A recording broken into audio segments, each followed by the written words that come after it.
مجھے جس بات نے آج پریشان کیا ہے وہ یہ ہے کہ ہمارے D G I S P R یہ بتا رہے ہیں کہ بھارتی فوج کے سرونگ آفیسرز اور نان کمیشنڈ آفیسر وہ باقاعدہ وہ کام کر رہے ہیں جو ادروائز ہم ایکسپیکٹ کرتے ہیں کہ را ایکسیٹرا کریں. تو انہوں نے کہا یہ را نہیں کر رہی ہے، انہوں نے کہا بھی ہے کیٹیگری ہی میں بات کر رہا ہوں نا. اب اس کی مطلب نہیں یہ بڑی امپورٹنٹ بات ہے. اس کی امپورٹنٹ بات یہ ہے بابا، آپ پروفیشنل آرمی کیوں بناتے ہیں؟ پروفیشنل آرمی یہ ہوتی ہے کہ جی بحالت جنگ وہ دوسرے ملک کے آرمی کا مقابلہ کرتی ہے، اور ان دونوں کا آپس میں جب وہ لڑائی کر رہے ہوتے ہیں تو اس میں کچھ پرنسپلز ہوتے ہیں کہ بھئی مثال کے طور پر پل نہیں اڑانے، سویلین آبادی پر حملے نہیں ہوں گے، جنگی ٹارگٹس ہوں گے، ہاسپٹلز پر نہیں ہوں گے،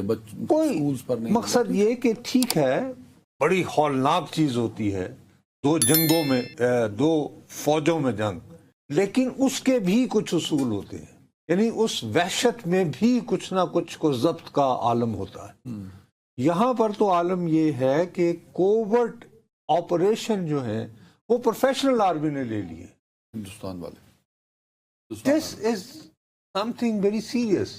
اب چلیں آپ انڈیا کا میڈیا آج کل دیکھیں، میں تو حیران ہوتا ہوں. میں بخدا میں اپنے ہمارے بہت سارے دوست، ہم بھی ظاہر ہے کہ جب کوئی اس طرح کی حالت جنگ ہو تو آپ کا ایک بیٹھا ہوا، بہرحال آپ کے ملک کے بقا کی سلامتی کی جب باتیں آئیں تو آپ پریشان ہوتے ہیں، آپ جذباتی بھی ہوتے ہیں، آپ کا پورا حق ہے.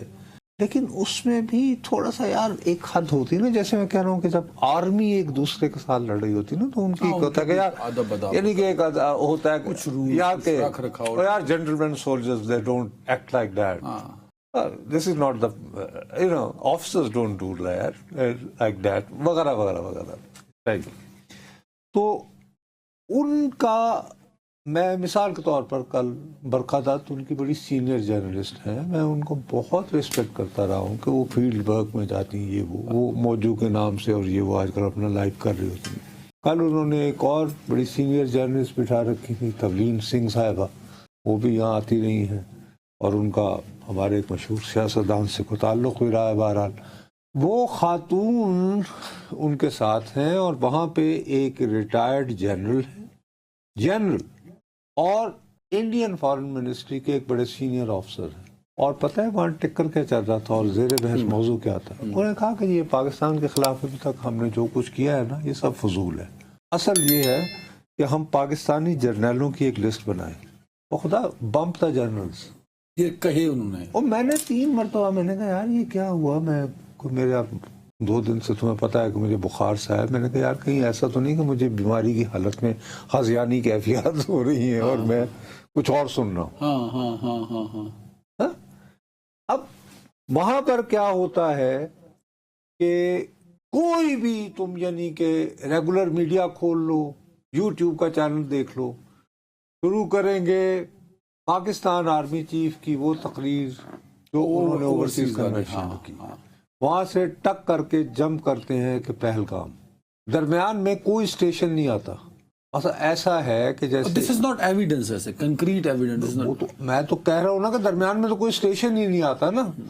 پہلے یہ کہا کہ جی وہ دی ریزسٹنس گروپ جی فرنٹ، اس نے ذمہ داری ریزسٹنس فورس ہے سر، انہوں نے ذمہ داری قبول کر لی، اور اس کا جو ماسٹر مائنڈ ہے وہ پشاور میں موجود ہے اور تعلق اس کا قصور سے ہے، اور وہ ایک الگ تنظیم سے تعلق رکھتے تھے.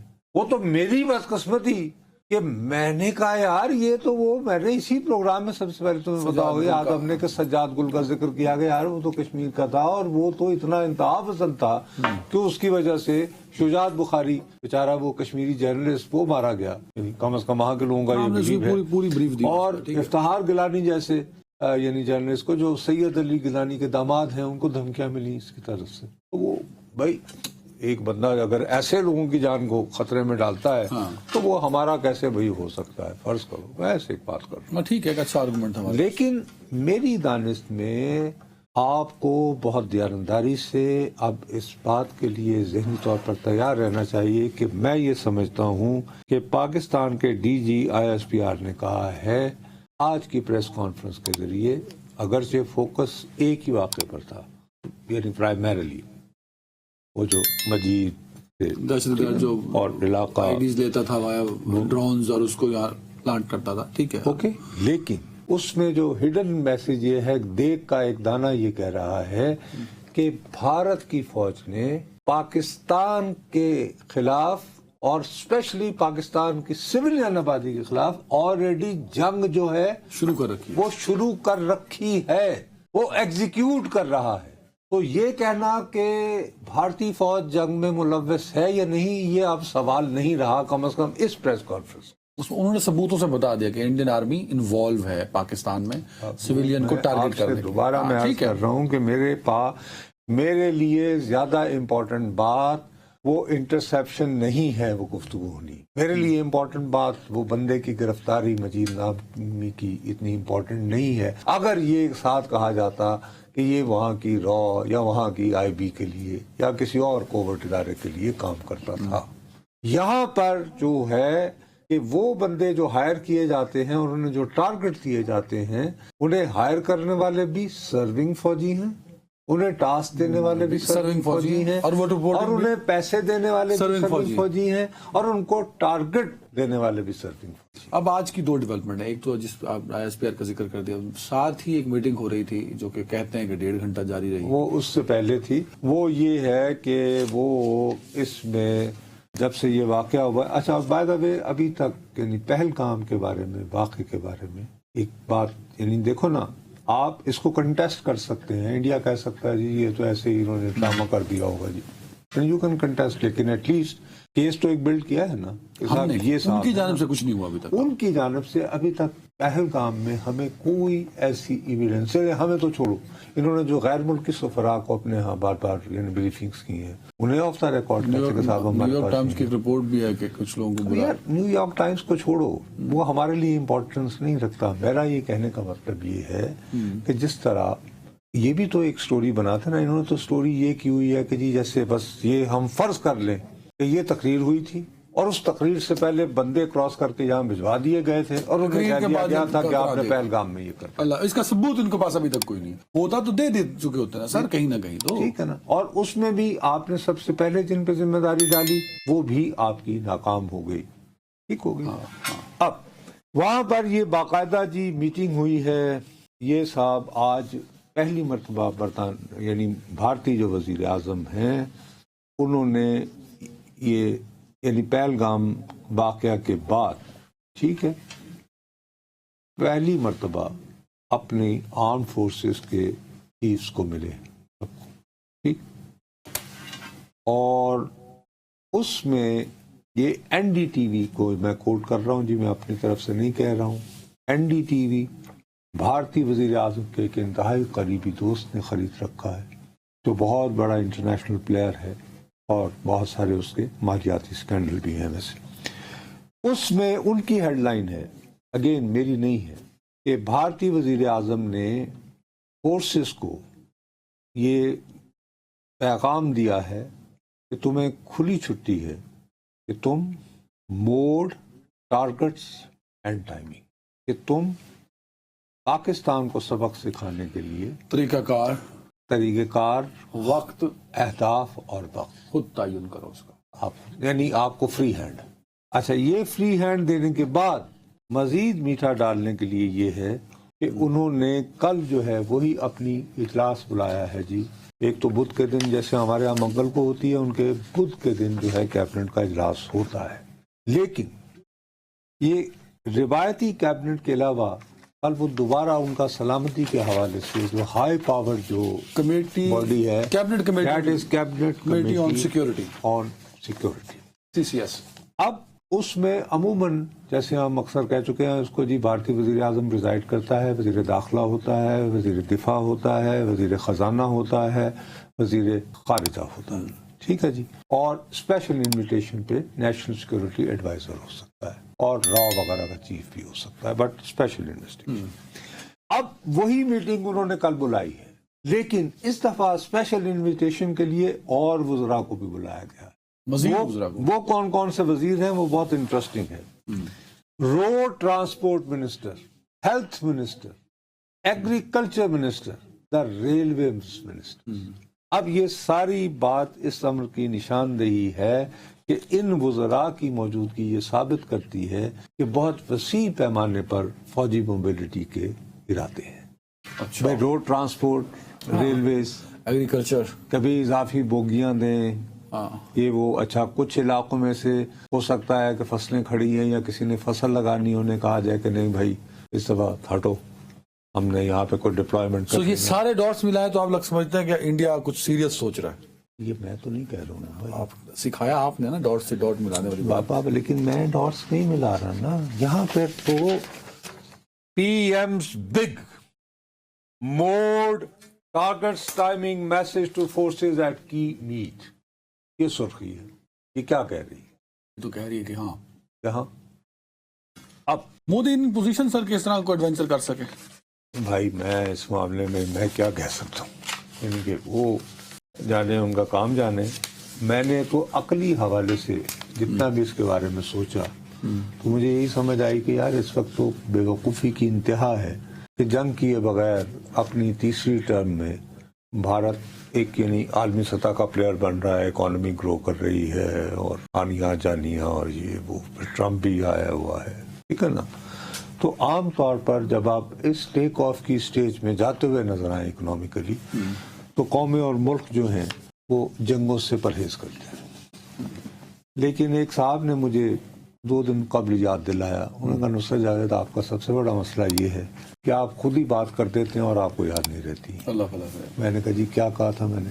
کہنے لگا جی کہ آپ نے اپنے کو اینکر کو, وہ آپ کا نام نہیں جانتے تھے, میں معافی چاہتا ہوں اس لیے اس آپ سے, تو تسی علی اڈے پر نام نہیں ہوئے. تو انہوں نے یہ فرمایا, انہوں نے کہا کہ آپ نے عدنان کے اوپر چیختے ہوئے کہا کہ یار تم کیوں بھول جاتے ہو کہ مودی جی نے اپنی اس کا آغاز جو ہے ایک آر ایس ایس کے پرچارک کی حیثیت سے کیا تھا, اور وہ چائے بیچنے والا ہے.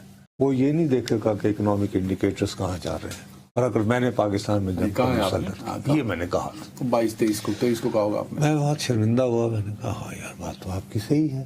کہنے لگے کہ میں نے تو بلکہ آپ کا پروگرام سن کر, کیونکہ آپ بہت انڈیا آتے جاتے رہے ہیں, تو میں نے یہ سوچا کہ یار یہ بھارت اور یہ کرنے کے لیے عقل کا استعمال نہ کیا جائے بلکہ یوں سوچا جائے کہ مودی کیسے سوچتے ہیں. تو آپ بلکہ اس کی جگاڑ لگائیں اور دیکھیں کہ وہ موصوف کیسے سوچتے ہیں. اچھا, اب اس سلسلے میں نے اپنے جو بھارت میں آتے جاتے رہے تو اپنے یاروں دوستوں کے ساتھ ذکر کیا. ان میں سے ایک صاحب ہیں, وہ بھی وقت کے ساتھ ساتھ ان کی انگلیوں میں نا انگوٹھیاں زیادہ بڑھتی چلی گئیں اور یہ اتنا دھاگے واگے مختلف النوع, ان کو میں نے رابطہ کیا اور وہ تھوڑا سا جن سنگی بھی ہو رہے ہیں, یعنی کہ اس مزاج کی طرف بھی اچھے والے صحافی تھے. صحافی سے نجومی ہو گئے ہیں اس ٹائپ کے بہرحال ہو. تو ان کی بڑی قربت ہے ان جوتشیوں وغیرہ سے جو یعنی مودی صاحب کو بھی ایڈوائس دیتے ہیں. اچھا. ارے نہیں بھائی, سیزر بھی کچھ ایسے رومن امپائرز تم دیکھو نا تو ایسے بات کہہ رہے ہیں کہ وہ باقاعدہ پہلے حساب لگواتے تھے. مودی اس مزاج کا ہے, تو مودی صاحب کا اپروچ ہے یہ. اچھا, اس میں سے ایک صاحب نے مجھے, میں تمہیں اپنے فون میں دکھا سکتا ہوں, مجھے یعنی فارورڈ کیا میسج. اس میں انہوں نے کہا ہے کہ ان کی اطلاع کے مطابق مودی جو ہے وہ 8 نمبر, یہ کوئی علم و ارداد میں یار کوئی چیز ہے, میں تو وہ اقبال کا ماننے والا ہوں کہ ستارہ کیا میری تقدیر کی خبر دے گا, وہ تو خود کرتشی افلاک میں ہے گم. خیر اس نے مجھے یہ کہا کہ جی 8 نمبر جو ہے نا وہ بس وہ مودی کے لیے بہت ڈیسائسو ہوتا ہے. وہ کیوں جی؟ اس کا وہ انہوں نے کہانی شروع کی. دیکھو نا جن کے پاس سودا ہوتا ہے, سودا بیچنے والا وہ سودا. سنو, انہوں نے کہا کہ جی وہ دنیا میں موصوف ہے. ایسے بائی دا وے انہوں نے ایک مرتبہ تقریر میں یہ کہا تھا کہ مجھے پرماتما نے مشن دے کے بھیجا ہے, یعنی وہ عام انسانوں کی طرح میری اور تمہاری طرح پیدا نہیں ہوئے مودی, مشن پہ ہیں جی, دی پرماتما. تو انہوں نے کہا کہ جی وہ پیدا ہوئے تھے ستمبر 17 کو, تو یہ نمبر بنتا ہے 1 + 7 = 8. اچھا, جمع بھی کرنا ہے. اچھا اوکے, 8 ہو گیا نا. ہاں ٹھیک ہے. اچھا, اس کے بعد یہ گجرات کے چیف منسٹر کا انہوں نے حلف لیا 26 تاریخ کو, دسمبر 26 took first oath as PM on May 26.